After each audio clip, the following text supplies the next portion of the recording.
Do you think obesity is a choice or a disease? Let's talk about it. Welcome back, my friends, to the channel. This is Dr. Ricky. Today, I want to look at a video that I posted a couple of weeks ago that had to do with obesity, and there were a lot of great comments and a lot of apparently knowledgeable instructors, and I want to talk about it. Now, I am not an obesity expert. I was just trying to show some support for things that I believe to be myths in the industry about weight loss. And so let's go through some of the comments, and I would love to address some of the topics at hand. Before we get started, let's take a look at the video and see what it's all about.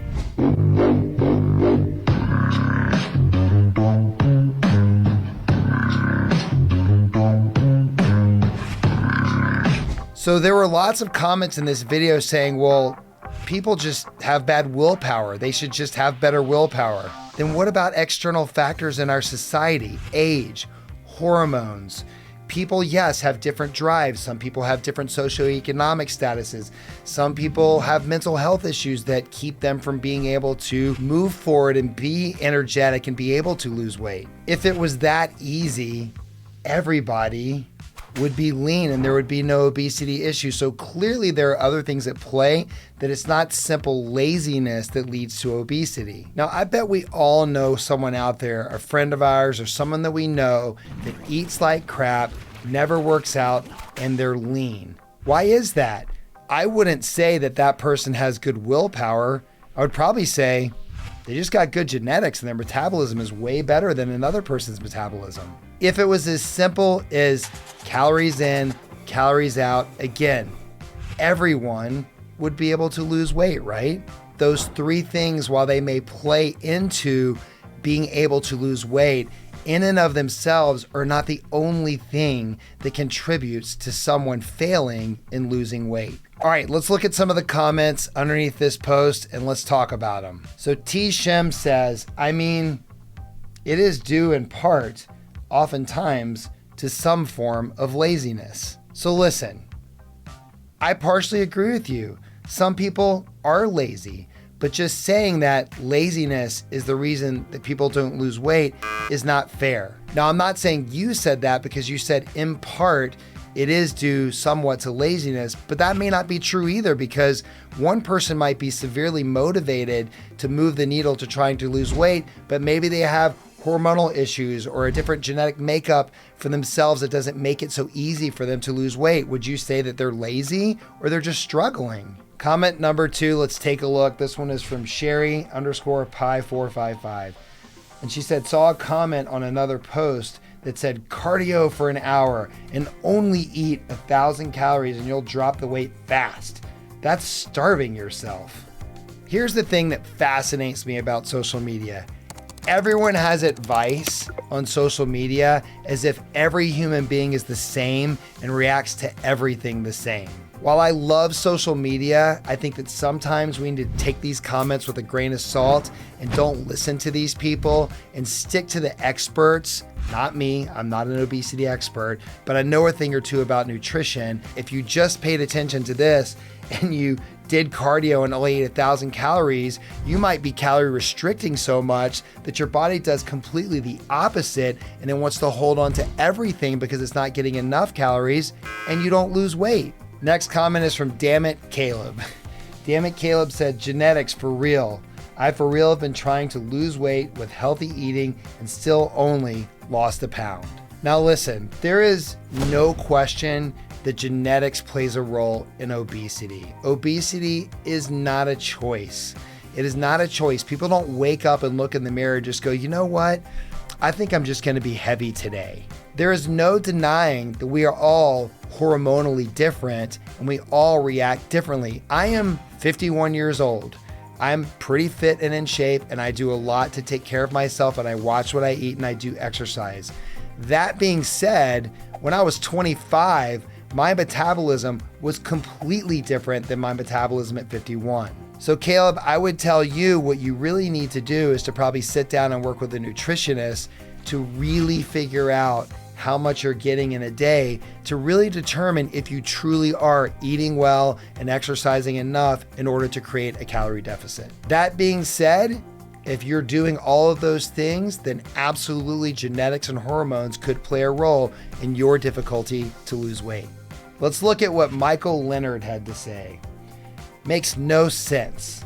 A calorie deficit, if done correctly, always, all caps, wanted to make sure that you got that, works. You can't physically gain weight if you're consuming more than you're eating. That makes no sense. Okay, so let's dissect this. Absolutely, on paper, it looks great, calories in, calories out. It seems very sexy and easy and simple, but clearly it's more than that. And he did say, if you notice, you can't physically gain weight if you're consuming more than you're eating. If you're consuming more than you're eating, I don't understand that. You mean if you're consuming more than you're burning. If you're consuming more than you're eating, then you're getting more than you're normally eating, which means you're getting more calories, which means you are gaining weight. So I don't understand what you're saying. Next comment. Isn't it simple numbers though? If you intake less calories than you burn, how do you get fat? You don't. Unless you have such a calorie deficit, if you're taking in way fewer calories than your body needs, you go into starvation mode and you start to store things and you can't lose weight because your body needs everything that it can hold on to for energy. The Grim Reaper 203, let's take a look at her comment. This is very true.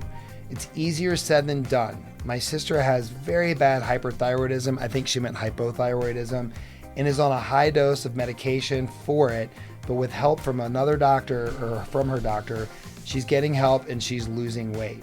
Also, I'm not making this as a request for likes, but could I please have anyone give me some wonderful messages for her so I can read them to her and help encourage her even more to her goal? Thank you so much. I hope to read her some wonderful responses. Here is a person who has low-acting thyroid, but working with her doctor has been able to create rebalance in her thyroid hormone, and she's successfully losing weight, which is how it should be. So you tell your sister, Dr. Brown said, good job, stick with it, keep doing the work, and over time, you will achieve your goal, but it's never gonna be a straight line. And the last comment is from a handle that I just love, and she said, respectfully, I don't agree. I have PCOS and insulin resistance, which doctors told me contributed to me being morbidly obese most of my life. I decided, caps again, she wants you to know that she decided to make a lifestyle change in how and what I eat, and have lost 104 pounds so far and working on the last 30. My hormone levels have been within a normal range for 19 months now and no more pre-diabetes. I want to be the first person to tell you congratulations, because that truly is amazing. Losing all of that weight, maintaining that weight loss, taking matters into your own hand is something that should be commended, and I totally and just congratulate you for making that change and being able to do it. What your comment does illustrate is that everyone is different. If it was as simple as calories in, calories out, everyone would be fit walking around planet Earth. If everyone had the same desires and willpower, everyone would be walking around on planet Earth looking the same. While having willpower and dedication is important, we clearly understand that there are multiple other things at play. And hey, at the end of the day, we all seem to want the same goal, regardless of the comments that you guys wrote here. We all want the same goal. We want everyone to live in a healthy body. We want everyone to be able to be successful after their efforts, and in turn, feel good with who they are. If there's anything else you would like for me to put up, let me know. But for now, Dr. Ricky, out.